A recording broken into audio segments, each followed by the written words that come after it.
Hello, and welcome to The Third Act, an educational podcast for entertaining audiences like you. Theater for the middle class. I'm your husband host, Jared. And I'm your wife host, Gracious. Thanks for being here. The question of the day, Jared. How are you on a scale of melting to sparkling? Not like we don't ask that every single time. I am feeling... I've used this one before, but bubbly. Ooh. I got to watch a show. I had a good day at work. I am running off of Black Forest ham sandwiches. And I'm talking about theater. I'm the best I could ever be. Kind of best day ever, huh? No. Oh. I've had much better days, but it was a good day. It was a good day. Yeah. Good. On a scale of melting to sparkling, how are you feeling, Gracious? I'm glistening today. Ooh. Having a pretty good day. I'm tired, but other than that, I have nothing to complain about. I also worked really hard on this script, so you please did. like You it. worked so I worked hard. so hard. I worked for hours and hours and hours. It took me so long to decide what I wanted to say. You taught all your students, and you worked your big students. girl job. I did. And you did all the chores. You ran all the errands. You've been the greatest support anyone could ever ask for. Aw, thanks, baby. Yeah, you did all the things. I did. I did a lot of things. A boss queen. I'm such a girl boss. A girl boss. That's boss queen. Boss queen. Same difference. For anyone who is new to our podcast, which is probably a lot of people, how did the idea of this podcast come about? Well, sir, it all started back in our college days when we were researching shows and we wanted a resource that we could listen to while getting stuff done. So basically, this is supposed to be a resource for actors, by actors, to allow auditioning to be a little bit easier. If you're auditioning for a show, all you have to do is listen to the podcast about the show, and you should know everything you need to know to audition. Should. That's the hope. If not, go ahead and complain, whatever. Anyway, worst case scenario, we spend a few years creating a podcast that our grandkids can just make fun of us later for down the road. That's the dream. Yeah. Honestly. Okay, I have an actual question for you today, Jared. Go for it. And this is to kind of segue into our topic for today. What productions have you, sir, seen on Broadway? And I'm talking about on Broadway. These are in New York, on the Great White Way. On Broadway. I was very fortunate to have a high school director who believed in training and educating his actors and would plan these trips to Broadway to go see shows for like a weekend. So I saw Cats on Broadway. That was fun. I saw The Crucible. Oh, from the Nosebleeds. Oh my gosh, that revival that was in the schoolhouse. Yes. That's fascinating. I have many thoughts about it, but we will ask discuss you at a about later that time. School of Rock was an incredible show to go and see. I think, was that Alex Brayman? I think so. Yeah. I think it was Alex Brayman. Genius performer. Wonderful production. Wicked. I cried. I sobbed. I laughed. Veni Vidi Vici. Yeah. I've seen a handful of shows. You're good. I can't think of any words today. You've seen a good bit. Yeah. Yeah. Yeah, I'd say that. Have you seen any shows on Broadway? So I've only seen 2 shows on Broadway because I'm pretty new to the East Coast. You are an East Coast BB. This is true. Coming from Utah, it's not like we could just, go up to New York to see a show. Drive on up not to possible. the Big Apple. I saw several of the tours and regional productions, but the only 2 shows that I've seen on Broadway were Dear Evan Hansen, which I saw freshman year of college. Yeah. It was very good. I very much enjoyed it. And my personal favorite, which I just saw in January, Thornton Wilder's Our Town. It was the recent revival. It had the dude from The Big Bang Theory in it. Oh my gosh. Jim Parsons. Now it's Jim Parsons. He was brilliant. Anyway, the whole For the cast record, was brilliant. I have never seen Jim Parsons in something that I did not thoroughly enjoy. True. I mean, I think just as... So he was the stage manager who's the narrator, which we're going to talk about later because guess what? That's what we're talking about today. He just has such a such a like engaging voice and a way of speaking it was amazing. The whole cast was phenomenal and I loved everything about it. However, I'm not going to talk about that revival as much today because I'd like to talk about the way that it's written and the way that it's normally been performed. Sure. Yeah. And for the record, like there were traditional things about it. It's not like they completely rewrote it, but it was really brilliant. You spoke about it for many days after going and seeing I really did. I never stopped talking about it. We're going to talk about Our Town. Most people's first exposure to Our Town is a high school production or a college production or a local production. Because of its simplicity, it's pretty easy to be done by the Coleman folk. Will Eno, a playwright, said of most productions being performed by high schoolers, in a funny way, since you have human beings who don't fully understand life performing the play, which is about human beings who don't fully understand life, there's something very true about that version. Isn't that fun? Yeah. I would also argue along that same vein that since none of us necessarily understand life, the sentiment brought from a play about people just doing their best to live a good life in a confusing world with lots of unanswered questions really resonates with many of us.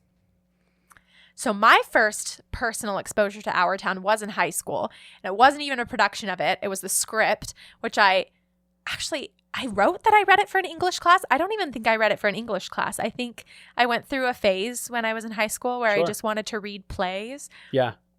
And so I read it. Almost, I'm going to say that like a solid 70% of plays that I read, I always read them in English class. I don't know why Southern Virginia was so intent on raising up good rednecks who read good literature. But I mean, we read so many plays in English class. Yeah. And then obviously, as I'm sure you can imagine, it was always me and like my 3 theater friends. And we were always picked on to always read. Oh, of course. We weren't even asked. Everyone else, she would ask them and come to us and she'd just hand us. You're like, here you go. Just always assigned. It was like that way for like 4 years. You got to be kidding me. But it's okay. I learned stuff. I learned. I grew. Hey, they did their job. You learned stuff. But yeah, anyway, I read it in high school. It was so impactful to me that it became my favorite play. Yeah. Even though I'd never seen it. It has somehow remained my favorite play to this day, even after studying even more in college. This is true. It is your favorite play. Pretty impressive, I'd say. In the New York Times Review, Brooks Atkinson called the play one of the finest achievements of the current stage, a hauntingly beautiful play. Madam Eleanor Roosevelt, if you know who she is. I have heard of her. Went and saw it, and after seeing it, she said that it moved and depressed her beyond words. Ooh. So you get ready to be moved and depressed. I'd like to start by setting the stage. Please do. Here's a quick overview. Our Town is split into 3 acts. Act 1, titled Daily Life. Act 2, Love and Marriage. Act 3, Death and Eternity. So you already kind of know what this play is going to be about, but we'll see. The audience sits down to an empty stage and half light with no curtain and no scenery. The play begins with the stage manager entering and placing tables and chairs on stage right and stage left. He or she then introduces the play. Even though there is no setting and there are not yet any characters, there is no question as to where we are in time or place, because the stage manager is about to tell us everything. Jared, can you read this first paragraph for me in your best interpretation of the stage manager? It would be my pleasure. This play is called Our Town. It was written by Thornton Wilder, produced and directed by A. In it, you will see Miss C, Miss D, Miss E, Mr. F, Mr. G, Mr. H, and many others. The name of the town is Grover's Corners, New Hampshire, just across the Massachusetts line. Latitude 42 degrees 40 minutes, longitude 70 degrees 37 minutes. The first act shows a day in our town. The day is May 7th, 1901. The time is just before dawn. A rooster crows. Thank you for that, by the way. That was a beautiful performance. My pleasure. Just so our audience is aware. He said, produced and directed by A, Miss D. What you're actually supposed to do is add in the actual actors that you're using and put their names in. So it really makes it, nothing's left up to discussion. And honestly, maybe you don't even need a program. Nope. If you really wanted to be that way. So there's really nothing left to interpretation. At the beginning, he's saying exactly what needs to be said. We know exactly where we are. Audience is being spoon-fed. Spoon-fed. Ooh. Even the latitude and longitude of the town, okay? Yeah. If you prefer an extravagant, detailed setting, however, you're going to need to imagine that yourself because that's not given to you. The stage manager continues to ramble on about how you should be imagining the setting. He points in the direction of the mountain, where streaks of light are coming through as the sun rises. He shows us where Main Street is, the railway station, and which direction you walk to get to various churches. He points to the table and chairs downstage right. That is where Doc Gibbs lives with his family. His kitchen table is there. And he shows where the door is to get out to Mrs. Gibbs' garden. After that, he crosses downstage left, where the other table and chairs are set up. Editor Webb, the editor of the town newspaper, the Grover's Corner Sentinel, which comes out twice a week, lives there with his family. He points to Mrs. Webb's garden, which you're supposed to fill in with your imagination, which is just like Mrs. Gibbs, only it's got a lot of sunflowers as well. Jared, take it away. Well, as I said, it's about dawn. The only lights on in town are in a cottage over by the tracks where a Polish mother's just had twins. And in the Joe Coral house, where Joe Jr. is getting up so as to deliver the paper. And in the depot, where Shorty Hawkins is getting ready to flag the 5:45 for Boston. A train whistle is heard.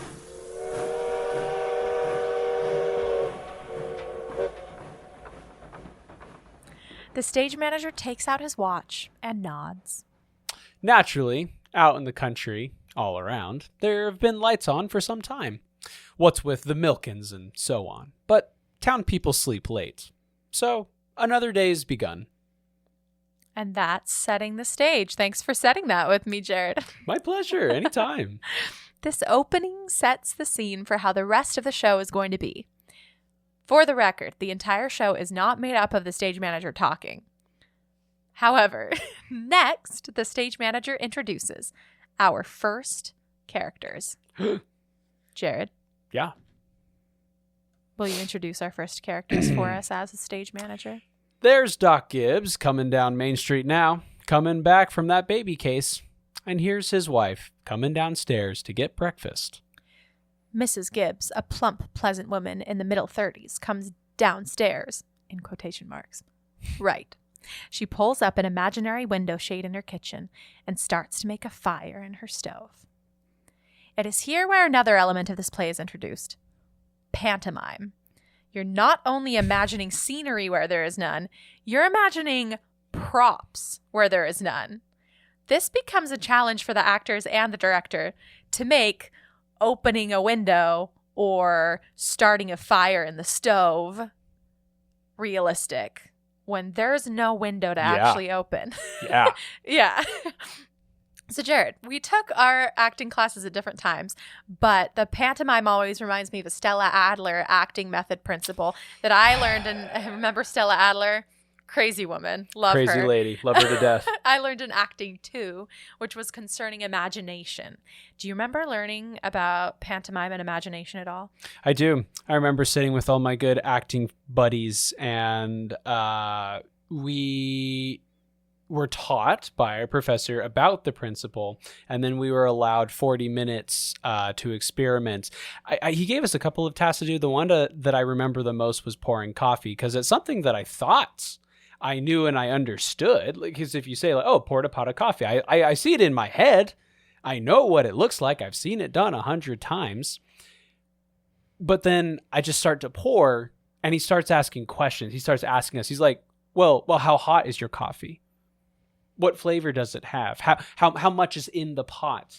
What is your cup that you're holding? He starts asking questions that I never considered. And so in the idea of pantomime, there are so many aspects to what we're doing that you can be incredibly specific with. It's especially if you know how to use your body to show those things. It gets very fun. It's very technical and very specific, and you could become overly critical of it. But if done well, you can give a lot of information. Yeah. I don't know if it's my job to, lift up the window. Does it catch in a corner? Is it heavy? Is it light? Is it just recently installed? These are all things that are going to affect and influence your action of pantomime. So I do remember, and I think it's incredibly important. Obviously, usually actors are given props, but sometimes you almost have to pantomime with the prop. Right. If I'm holding a stuffed dog, but it needs to be a real dog, you still need to act. Holding it isn't enough. Right. You're given a prop knife, but it's not the same weight as a real knife would be, it things needs to be like so that. much bigger than just being a prop knife. Yeah, absolutely. Yeah. Exactly. And that kind of goes back to having the skill of observation as well, that we learn that as an actor, that we just have to watch people and how they act and how they are in everyday life. And that helps us to know how to act on the stage. Like maybe we've poured a pot of coffee a million times, but maybe we haven't really broken down what it looks like or what it feels like to pour that pot of coffee. So just knowing that is crazy. Yeah. Stella Adler, she's a crazy lady, but she's very good at what she teaches and very good at what she does. Is she alive? I don't think so. I didn't think so either. Okay. But she lives on. Her teachings through live the on. arts. They do. So I couldn't remember that exact class as well as I wanted to. So it gave me an excuse to look back in my textbook. So I wanted to share an excerpt from her book, Stella Adler, The Art of Acting. This is what she says. In a play, the playwright is never going to give you a tablecloth that belongs to you. That is your job. His script will simply say, tablecloth. You will have to determine how old it is, how wrinkled, how threadbare, how fresh, how starched. The playwright will only indicate what it is. You will have to make it come alive. If the playwright indicates the day is fine, you will have to imagine a sky that is blue with fleecy white clouds and birds flying in formation. The discovery of what is fine about it will be up to you. The playwright is never going to give you a country road that belongs to you. He will only say, I was walking along a country road. You'll have to supply the details, saying to yourself, it's dusty, the color of rust. There are cornfields on both sides. As you work on the scene, the aliveness of it is what you act, not the facts. The facts will remain dead until you realize that each thing has life. As actors, you must give us the miracle of life, not the facts. For the spectator, you must give back life and not death. She's very good, I will say. She is very good. So while the stage manager has just set the scene beautifully by explaining exactly where we are, and the script explains exactly what you're supposed to be doing as an actor, it is your job as the actor to fill in the spaces, to really imagine what it would feel like to handle a prop without actually having a prop in your hand. Do you have any ideas on how you might go about doing this well, Jared? Do you have any thoughts on that? I do. If you're having to do the spur of the moment, unfortunately, my friend, you are literally up a creek without a paddle because you're pantomiming. Get it? If you have time, I think the principle of practice is probably going to be most helpful. Being able to do it with the thing that's as close to as you can get. If I need to churn butter, I don't have a butter churn, but I can grab my broom, I can sit in my chair, I can practice, and do that action again and again and again and again, get it ingrained in my brain, and then at some point take the prop away and continue with the action. Basically just making it muscle memory at that point. That's going to be your best friend. Getting as close as you can with the real thing, and then taking it away at some point. Yeah. And then, because stage is always bigger than life, how do we make it bigger? How do we exemplify? Right. Can I simplify the action and make it more edible for the audience? Yeah. It's my best advice I got. Practice, practice, practice. Honestly, you can start practicing now. Why don't you go over there, Jared, and try to open a window that's not actually there? I will. Thank you. Okay, great. So long, folks. Thank you. And thank you, our audience, for going on that tangent with us. We're going to go back to the show right now. Let's return to our stage manager, who is just introducing... He's just been standing off in the corner. Oh, yeah. He's been very waiting. patient. He's been waiting very patiently for us to finish our tangent. Thank you, stage I'm also manager. just saying, like, him as a character. Oh, yeah. Because, like, he'll stand and watch it for times in the show, right? Oh, yeah. I'm pretty sure he's basically on stage the entire show. Yeah. I know he's orchestrating the whole thing. I know that people, you can cast him however you want, right? But, like, for today's purposes, can our stage manager please be, like, tweed suit, bowler hat, hands clasped behind his back, always checking, like, a pocket watch? 100%. Okay, cool. Yes. Cool. I mean, to be fair, you are the stage manager in this moment, so... Let me go grab my tweed suit. I'll be right back. So go put on your costume. Get ready. I need to get ready. Our stage manager is now introducing our cast of characters slowly but surely. So I thought this might be a good time to introduce them to you. We're just going to introduce them in the order that they show up in the script. So he has just introduced Dr. and Mrs. Gibbs. He actually introduces them in this odd way. Dr. Gibbs. Oh, sorry. He says Doc Gibbs died in 1930. The new hospital is named after him. Mrs. Gibbs died first. Long time ago, in fact. In our town, we like to know the facts about everybody. Isn't that odd? Don't usually introduce somebody by talking about how they died. How they died. But this introduces a theme that runs throughout the show, the theme of life and death. And that is important to remember as we continue our discussion. Do you have a thought? You're making a face. Actually, that's incredibly poignant using the doctor to talk about death. Because a doctor, especially in this day and age, right, when the town doctor did everything, they were literally the ones who saw you when you came into this world, and they were the last one you saw as you exited this world. So that's actually incredibly poignant. And I just realized that for the first time, even though I've seen it performed before. That's true. Huh. Crazy. In the world of our town, and I might comment, in our world on Earth. Yeah, that makes sense. Yeah. Life and death are both just a part of the threads of life. So, true. Death is part of it. Dr. Gibbs continues down the street toward his house as his wife, Julia, prepares the house for the morning.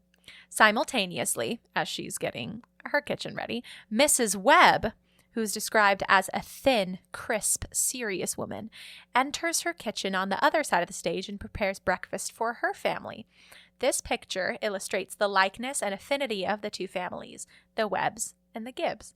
They're both getting ready for the day at the same time. How cutie is that? Aww. While the mothers prepare their homes in an almost mirror image style, a young boy, 11, is throwing newspapers into doorways and meets Dr. Gibbs. I have always wanted to run a newspaper route because I saw it like at all these cute movies when I was growing up in the early 2000s, right? And I was like, that can be a job for me. Little did I realize that by the time I learned how to ride a bike, newspapers were basically all but obsolete and delivered by an adult in a mail van. I had a newspaper route. What? Yeah. So sorry to my audience who just had to endure that. What? Yeah, I did it with my siblings. My parents were trying to teach us the value of hard work. I wanted to learn the value of hard work. My jaw is on the floor right now. So yeah, we delivered newspapers around our area. It was very, except because newspapers were... Talk to the hand.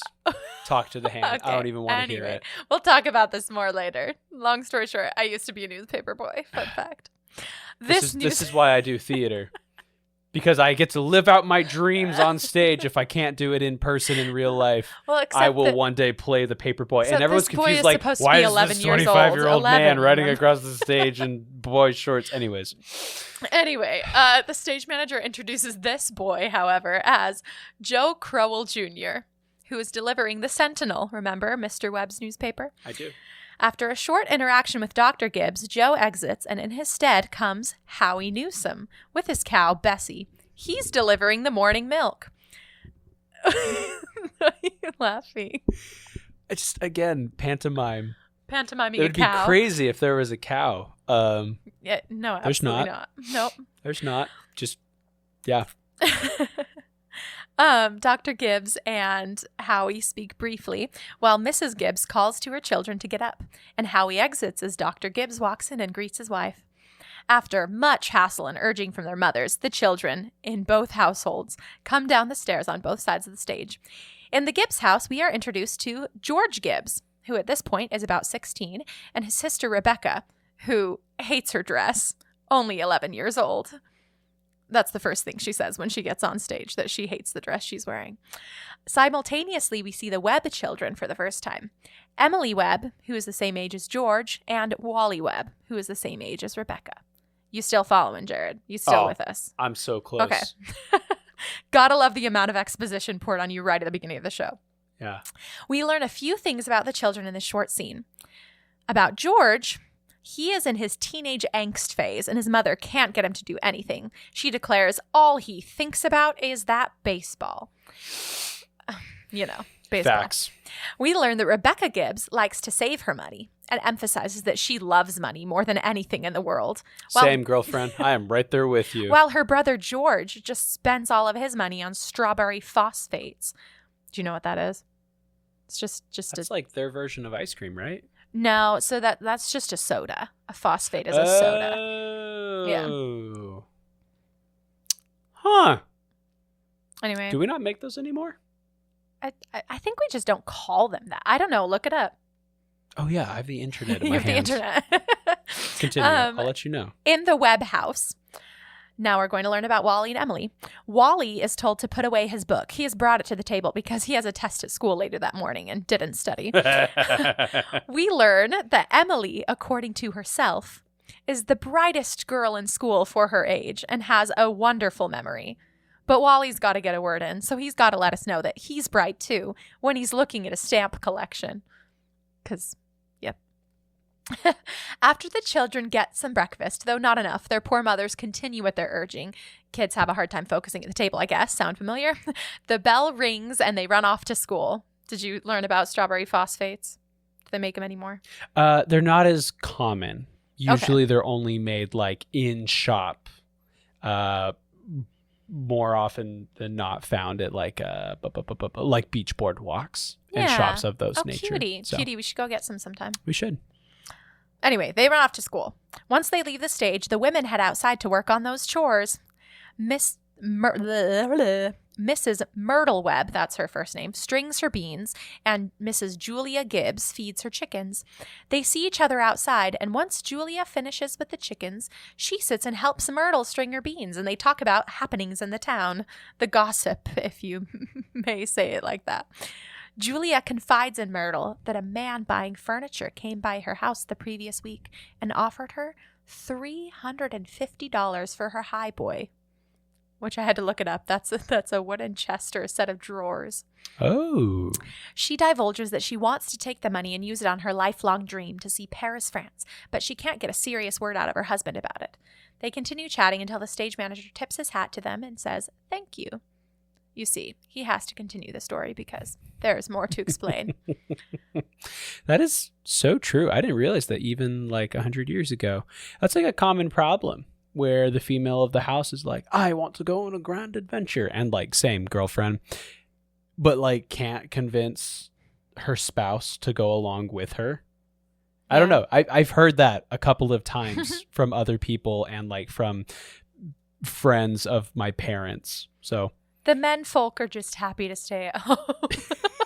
The men folk. The men folk. I don't know. I'm sure they have their reasons, but I just think it's funny that we like to think that we're so sophisticated, but we share a lot more in common with our ancestors 1,000 years ago than we have differences. You know? My gosh, yes. Like they write about like this glorious feast that they went to, and I'm like, I too also enjoyed a Thanksgiving feast, and I too wrote about it in my journal for many days, sir. I also like my breads and pastas very much. Yeah. So we're not that different. We're really not. I mean, our town is written about normal people. So that's true. That's the normal idea. People live a normal life. I think you're supposed to find those moments where you relate. Yeah. Anyways, I digress. Please continue. Okay. The next section of this play feels more like the very beginning. It's a little more Brechtian. The stage manager brings on a professor from the state university, Professor Willard, to give some historical and anthropological information on the town Grover's Corners. He then invites Editor Webb out onto the stage. Remember him? I do. He's the father of the Webb family. He gives the political and social report. He would know these things, of course, because he is the publisher and editor of the Sentinel. I've said that about 3 times now, so you better know what he... For those playing at home, there will be a quiz after this podcast. Editor Webb actually takes some questions from the audience members being planted members of the cast who have written lines. Did they do that in the Broadway show? Yeah. Ooh. Yeah. I mean, they were close to the stage. Usually they weren't far so that they could climb up or whatever, but typical. Yeah, typical. Actually, the professor, Professor Willard came in from the audience. It was very funny. In costume. It was very cutie. Oh, yeah. Oh, cute. Adorable. What a fun show. We learned during this short section with the professor and Editor Webb that Grover's Corners, these are some facts about Grover's Corners. Go for it. It lies on the Appalachian Range, that the population at the moment is 2,642 people, the postal district bringing in 507 more. I don't know what the postal district is, making it a total of 3,149 people. Mortality and birth rates are constant. The town is made up of mostly lower middle class citizens, mostly Republican and Protestant. And Grover's Corners is a very ordinary town. Many children, after growing up, stay right in town, even after going to college. There isn't much culture in town. They love watching the sun come up over the mountains, the change of seasons, and they notice a lot about the birds. And everyone knows Robinson Crusoe, the Bible, Handel's Largo, and Whistler's Mother, and that's about it. Huh. After Whistler's Mother. I know what that is. You know that one. I've learned so much from musical theater. Yeah. You learn about culture, huh? Yeah, I mean, this isn't musical theater. But... I'm just saying. I learned about it from Anything Goes. Oh, yeah. Whistler's Mama. Yeah. After these remarks, the stage manager brings us back to town. So we're back in like regular life. We're not in this weird area anthropological area that we were in before. It is now nearly afternoon, and Mr. Webb cuts his lawn as Emily comes down Main Street. George follows and approaches her. It is at this time that we start to see George and Emily's relationship blossom. This is going to be important, so remember. Best buddies! Best buddies. George compliments her on the speech she gave in class and asks if they could work out something. He wants some hints on the algebra homework. She says that if he whistles from his window, that since hints are allowed, if he gets stuck, she'll give him some hints. He compliments her and says she's just naturally bright, and she responds with, "I figure that's just the way a person's born." Boom. George lets her know that he wants to be a farmer and that his Uncle Luke, if he's willing to come over and work on the farm, will just give it to him gradually. Emily seems excited for him as he runs out to the baseball field, because baseball. And Emily goes up to the porch and helps her mother string more beans. Because they're stringing a lot of beans today. That's their task. Everybody's stringing beans. Didn't know what it meant. Stringing beans for days. After small talk with her mom, she has a serious conversation with her. She seriously asks her mother if she's pretty. Why would she want to know that, Jared? I'm not going to say because of a boy, but it's usually because of a boy. It's usually because of a... Do you think it might be because of George? I think it's probably because of George. Yeah. That's... I'd bet my bottom dollar. That's implied. She wants to know if she's pretty enough, in her own words, to get people interested in me. Her mother is no help and responds that she's pretty enough for all normal purposes. I just love the language. I love the language in the pretty script. Enough for all normal purposes. I want you guys to go read this script or like see a production, because it's not the same when I'm just explaining it in a synopsis. You know, the parents who... And these are like A+ parents, right? Where they'll take their children aside one at a time that's appropriate and right for the child. And they'll tell them, like, you are so special and you are so loved That does not make you any more special than anyone else on this planet. But to me, you are my special someone. You know? Yeah. I want to be that parent so bad. I want to be that person. You want to say you're pretty enough for all natural purposes? Yeah, like you are gorgeous. That does not make you any more beautiful than anyone else on this planet. But you are just gorgeous and pretty enough. Yeah. Or to my boys, like, you're just strong enough and you know just enough about cars. Anyways, I want to be that parent so bad. Good. You will be. I believe Thanks. it. Right back at you. The lights then dim on the stage after this conversation. Mhm. So there's only a spotlight on the stage manager. Ooh. Who, guess what? Explains more about the town. Oh my gosh, this guy. You see, they're building a new bank and they're trying to decide what to put in the cornerstone for people to dig up. He says he's going to have a copy of this play put in the cornerstone, just to let people know a few simple facts about Grover's Corners, to know about everyday life there. Grover's Corners is a made-up town, though, remember. This is not for reals. I wish we talked more and we had more cornerstones. I think that's really fun, leaving behind artifacts of the day. I think that's so fun. We need to do that more often. It's fun. If you were to put down a cornerstone today, what would you leave for people to dig up in 100 years? That's a good question. Yeah. Probably a smartphone, because they would be like, "What you the just put freak your is phone that?" in? Yeah, I just put my phone in. They get all what my am I going to information. call you on? Too bad. You're gonna have to figure something else out. You just put your lifeline in? You're like, I'm done with it. Whatever. I don't want it anyway. Oh my god. I don't want it anyway. It's fine. Grace has just severed herself from modern day society. That's crazy. What would you put in? I'd probably put in my receipt that I got from the gas station today. Oh yeah. I'd probably put in one of my favorite watches. I would collect some belly button lint, throw that in there, keep it in a little jar. Oh, nasty. Gross. And I'd probably write down like the funniest joke I heard today. I'd write it, like on a 3x5 index card, throw it in, call it a day. Oh, and a penny. I found a penny today on the sidewalk. Very confused opening up that cornerstone. Like, this is what was That's my important life. to him. That's my life, man. That's my day. It's your life. I can't throw away the comments and insults I got today, so I give them that. Receipts and pennies, folks. That's where the money's at. Oh, gosh. When the lights come back up, so this is after the stage manager's a little bit, there are two ladders on the stage. Oh, I love it when they break out the ladders. It's so morantic. The ladders are supposed to indicate the second stories of the Webbs and Gibbs homes. George and Emily are perched on top of them. It is now evening. Choir practice is happening in the Congregational Church.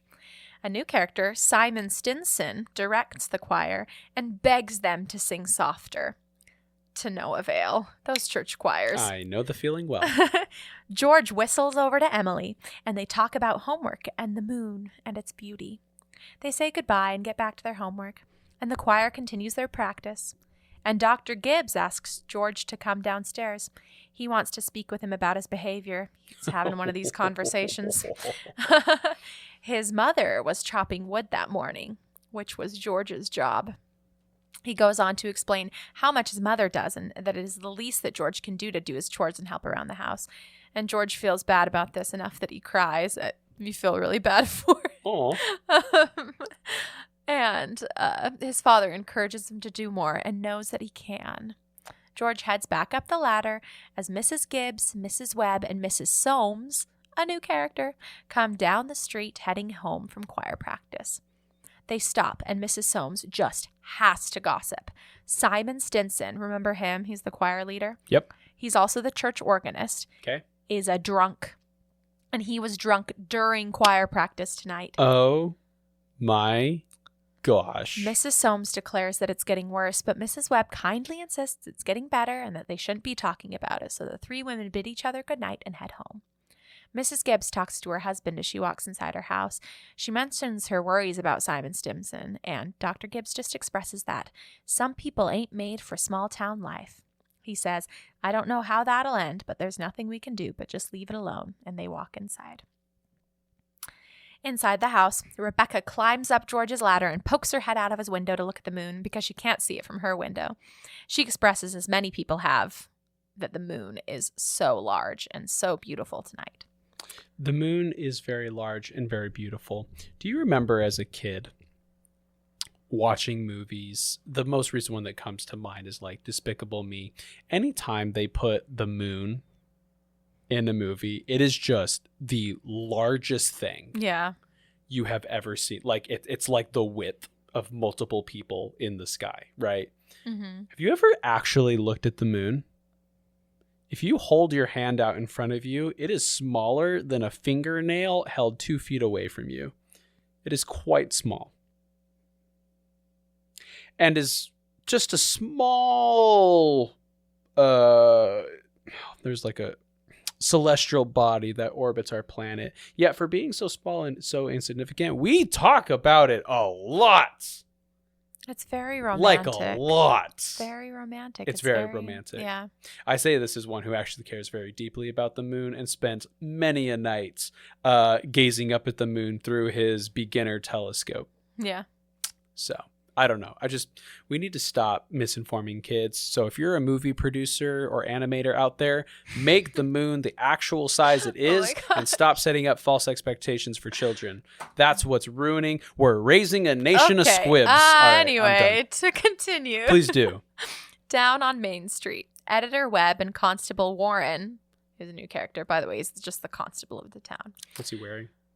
I don't know. Probably. Okay, because I totally have a British constable in my head, and I don't think that's what it is. Probably not. Because this is America. This is America constable. Yeah. The two of them, Editor Webb and Constable Warren, are the last to meet on the street, and they exchange niceties. Simon Stimson stumbles on stage. Mr. Webb asks if he needs help getting home, but Simon continues on his way without a word. Constable Warren states, just like Dr. Gibbs just did, I don't know how that's going to end, Mr. Webb. They say goodnight, and Mr. Webb heads inside. He notices that Emily is still awake, and he asks why she's not in bed and asks if she's got any troubles on her mind. She says no, that the moonlight is just so wonderful, and she can smell Mrs. Gibbs's heliotrope. That's Mr. a Webb, flower, yeah. Yeah. Yeah, see, I know stuff. Mr. Webb bids her goodnight, and Emily continues to enjoy the moonlight and the smell of the flowers, while Rebecca bothers George for just a moment more. And there is where the first act, daily life, ends. What are your thoughts, Jared? What do you think about our town so far? I think we've been given a lot of information, maybe more than we know what to do with, but I think that Mr. Wilder Yep. has given us all the information we need that's going to set us up for Act 2 and Act 3. And I think it's slowly going to unravel, and it's all going to make a lot of sense. And by the end, we're going to realize, oh, actually, we didn't even have the whole story of everything that's going on. I also think we're being told that these are simple people. But if I had to bet my bottom dollar, I think there's probably more going on than we're being told. Maybe so. So those are my thoughts. Good thoughts. I will say I had a really hard time figuring out what to talk about in our town, simply because it's just simple. It's just daily life. It's showing like a day in the life of people. So there are lots of things that are going on, and often a lot of these actually are not that important. Some of them might become important in future acts, but I will tell you right now that not everything is important that we've said.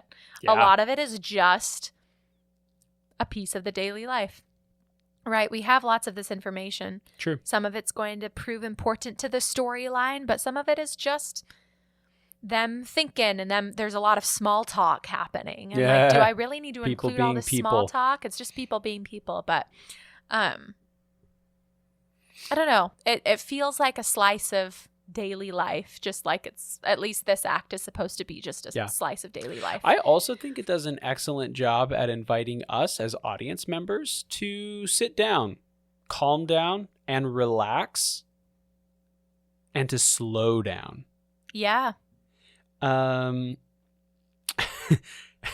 don't think this was quite as prominent back in his day, but I can easily see modern day audiences coming in like, we're going to go see a show. Like, even if it's your local high school that's Right. doing this production, you know, it's like, we're going to go see a show. Woo! It's like, nope, different show, folks.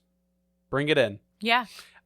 Contain thyself, because in the simplicity, there's still a lot being said and a lot being told, and a lot of work going into the show as well. Some of it probably has to do with me growing up in Southern Virginia, but I resonate so hard with like country rural shows. Mm-hmm. And I always say, I feel like I'm going back to my roots. I'm like, it's not necessarily that, because it's like an older version of myself.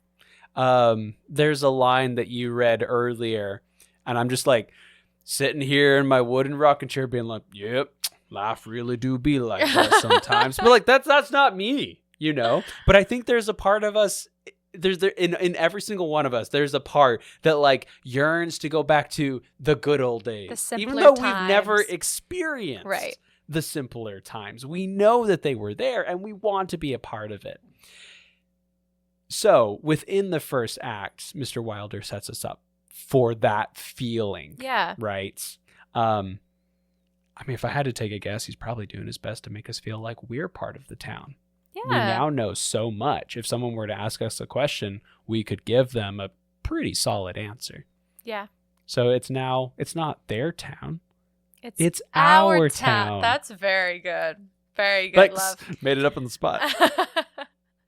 All right, ladies and gentlemen, we are going to do something unprecedented. And this episode is going to be our first two-parter episode. So this is actually where our first part is going to end. I know it's not as long as our normal episodes, but I promise there will be more information on our town, and you're going to hear about the second act and the third act. And I do have some good news since it's a two-parter, and since you'll all be very anxious to find out what happens next. We will be releasing the second part next Monday instead of making you wait 2 whole weeks for it. So these will be released 2 weeks in a row. Cool. But yeah, that's our first part of Our Town. Thank you for listening. Hope you tune in to the second part, because it's only going to get more intellectual, more interesting, and more exciting from here. Do you have any homework for our listeners?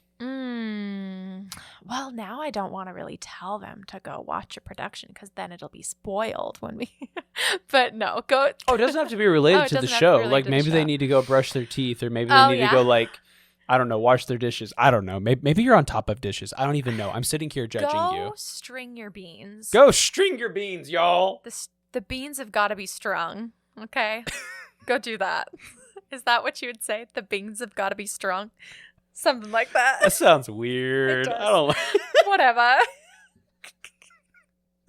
There's just a bunch of beans in Anywho, a bucket. Help us, we're strung. Go string your beans. Thanks String for your listening. And thank you, Jared, for being such a wonderful co-host and for all of your fun tangents. What's an honor. If you enjoy what we're making, give us a follow. If you think what we have to say could be enjoyable for someone else, give us a share. A little goes a long way. If you have something to share or to say, please email us at thethirdAct64@gmail.com. We hope you'll join us next week, because you have to figure out what happens. In the meantime, we know that some of you have auditions, rehearsals, or performances, so go do something to fuel yourself and Break a leg. Go string your Go beans. string your beans. String your beans. You know that show, Stranger Things? Nah, man. I'm watching String Your Beans.